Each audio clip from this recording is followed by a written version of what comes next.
Dear brothers and sisters, I repeat from Bell's novel, written in a dry factual language and in the form of a kind of report, we learn step by step how this dramatic event for the young woman occurred.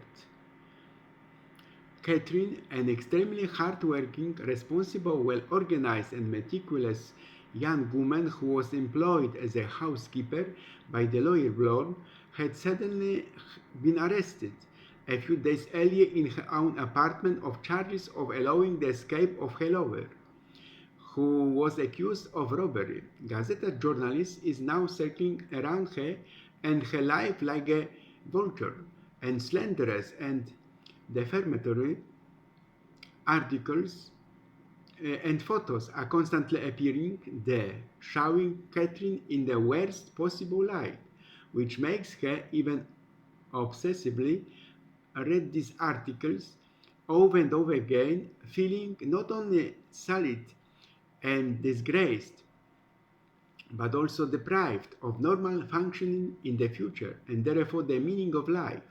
So she decides to meet the journalist for an interview in her apartment. It is true that she acquires weapons, but she uses them only when a journalist who manipulating the materials collected about her quickly deprives her of her honor, initially treats her as a whore with whom he can sleep for free. In his book, Bells shows the mechanism of violence and what it can lead to, the effects of verbal violence, which turned out to be published for cheap, sensational purposes, intended only to increase the newspaper circulation and consequently its profits, affected not only the main character in the book, who, having lost her honor, takes revenge and ends up in prison for many years, but also her employers, a lawyer Blorn and his wife, who were also taken care of by the victim of Catherine's revenge, exposing their private and professional lives to public judgment, which resulted in their professional careers being ruined. The message of the book, The Lost Honor of Catherine Blum, is unfortunately relevant in today's world where everything is for sale and only profits count. Moreover, there are countless media participating in this legalized practice, which could be quite boldly called criminal, because it harms what is most valuable to a person, i.e. his or her good name. Dear brothers and sisters, let's be when Jesus passes by. Jesus passes by without stopping, as if not to provoke a new declaration, as if he wanted to shout the step he has taken between him, Father, and his forerunner, John the Baptist. The latter briefly repeats to them what he had declared the day before. It is the Lamb of God, the one who is more important than himself, the forerunner. This reminder, more penetrating than the first, is also more decisive, as happens to us in life when the speech that takes place passes from the reflection of the resonant intelligence to its transcription in the will to experience, thanks to the intelligence of the heart in which love dwells. During this meeting, Christ reveals himself with less power than in the calling of the shore on the lake Gennesaret. A kind of persuasive seduction takes place at the Jordan River. At this first interview, well explains the ultimate calling of these first disciples. Mentioning it, he doesn't remember if they were there with the Baptist or not, or whether to our knowledge there were other disciples there.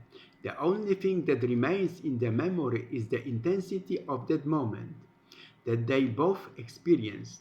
Jesus turns and looks at them carefully. He sent them, this is the first word he speaks in the Gospel of John. It can't be a trivial sentence. Do you want to talk to me? This is the equivalent of do you need anything while allowing for deeper meaning. If in such a situation the two disciples follow Jesus, it is because they expect moral and spiritual good from him, which they cannot express. What are you looking for? This is a question that each of us, every reader of the Gospel, asks himself.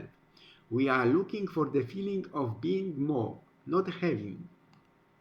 At this point, allow me to enter into the violence that I experienced during my adolescence, which turned into a mystical force that I cannot fully explain. I have already told you that violence finds some explanation in the power given by fate. Each age has its own particular madness, a certain pattern, project, or fantasy into which people fall, driven by the desire for profit, the need for the great experiences, or the power of imitation. Yielding to these factors leads to madness, which is stimulated by political or religious reasons, or both. One day a force will appear that will break the head, warned the Chancellor of German Third Reich, Adolf Hitler. The most powerful force in the universe is willpower. Human strength comes from weakness.